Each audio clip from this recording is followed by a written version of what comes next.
Glasgow, 1929. A turbulent decade for a working class city.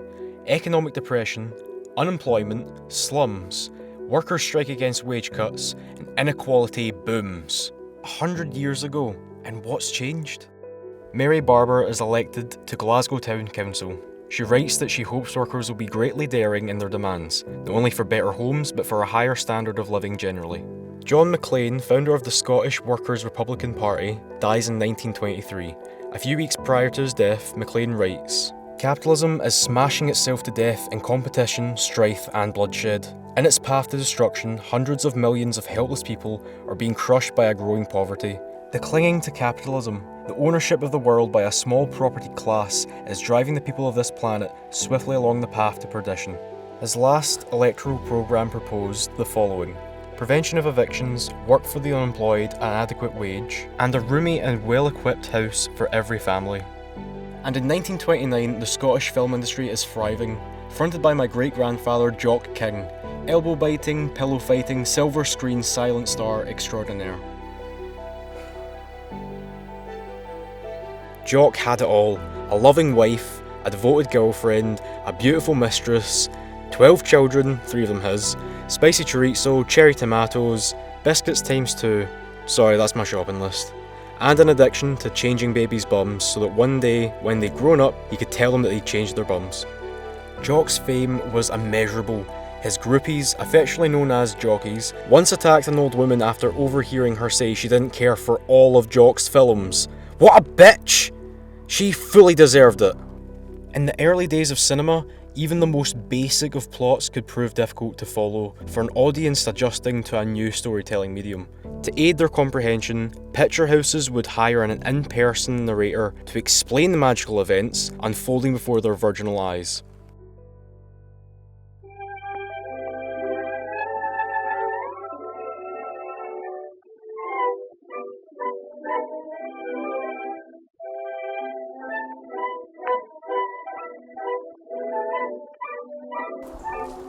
This is just your normal guy standing in a field trying to bite his own elbow. You know what I mean?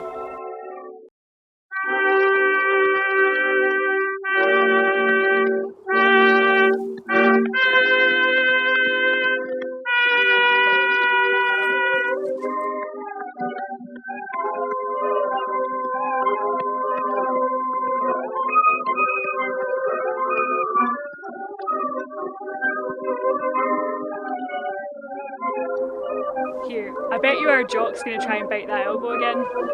Oh, there he goes!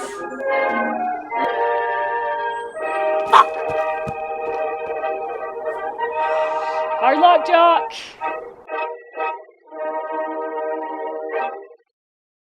So he didn't die on set that day. Oh yes, I'm so happy. I thought I'd lost another one of my heroes to a tree crushing.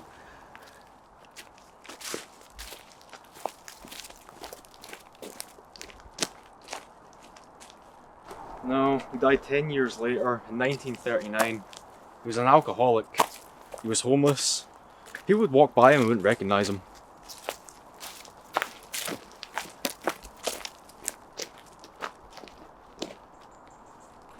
I have to tell you this. I've had wet dreams about Jock. He was horrible. A vile, vile man.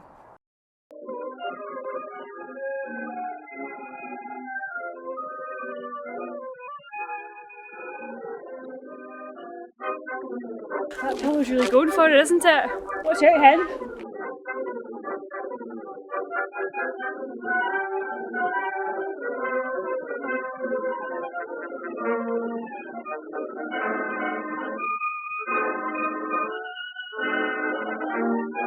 Jock's in there, by the way. She's wanting it. You'll have to defeat that pillow first though, which will not be easy. Jock's just saying some bad words there. It's just after saying, "You fucking bastard, a pillow!"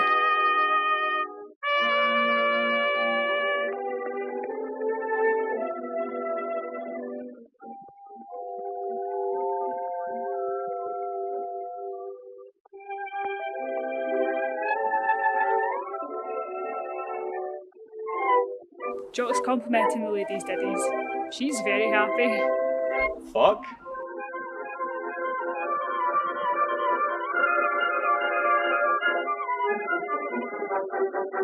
This big guy, same guy as in the last film, he's just cock blocked Jock. Absolutely amazing. The 3 hours fly by. I do want to say one nice thing about Jock. I'd worked with Emil Jannings and Pola Negri and Ossi Osvalda, and they were all complete shit compared to Jock. He spent an entire year researching his role on The Pillow That Wouldn't Be Beaten, and even then, he still didn't get it. But he did it. I'd also like to say that his lips were salty like chicken stock cubes. Why did you hit my great-grandfather? He was brutal to me. He insisted that I was responsible for the executions of Rosa Luxemburg and Karl Liebknecht, and that I personally suggested the idea of the Holocaust to Adolf Hitler. I'm Jewish. I lost a lot of loved ones in Auschwitz. He knew that, and every day on set he asked me how they are doing. Vile. Disgusting. A balanced documentary is a good documentary. I approached a Jock King expert for comment. By the way, I've had another wet dream about a Jock. Anyway, fans would come from all across the world to Scotland just to try and catch a glimpse of Jock. Tourism skyrocketed.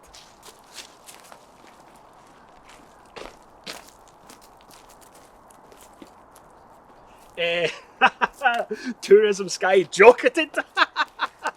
Oh, people loved him. I love him.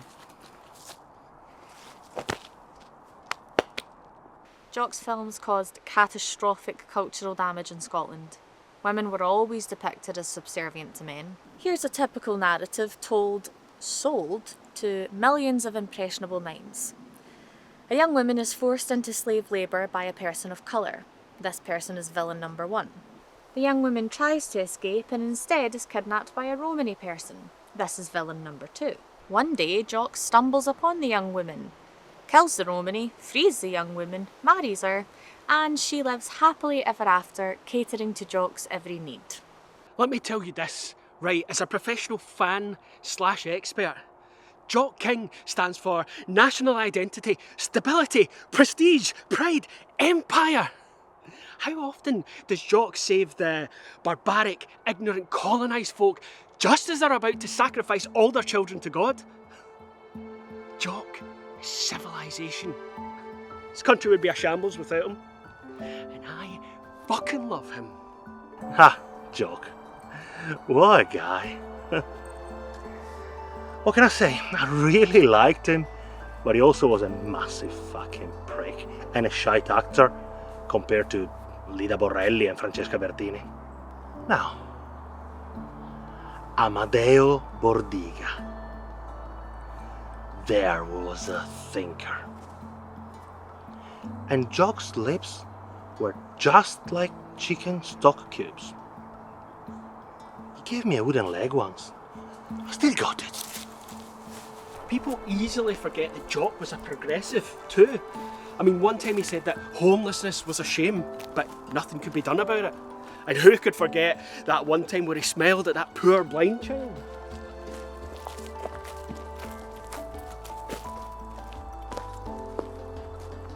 She didn't know about it, but if she had, that's the day she'd be glad she was blind.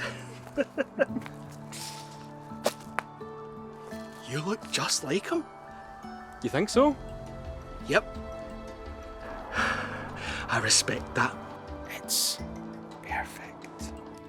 10 years later, 1939. Tragedy, disaster, millions suffer. The great Jock King dies. Jock struggled to adjust to the talkies. His final film credits a series of underground pornographic pictures. Jock's cock talks, Jock's cock rocks, King Jock, King's cock, all Jock, some cock, all Jock, some cock. Artistic, avant-garde, pleasurable.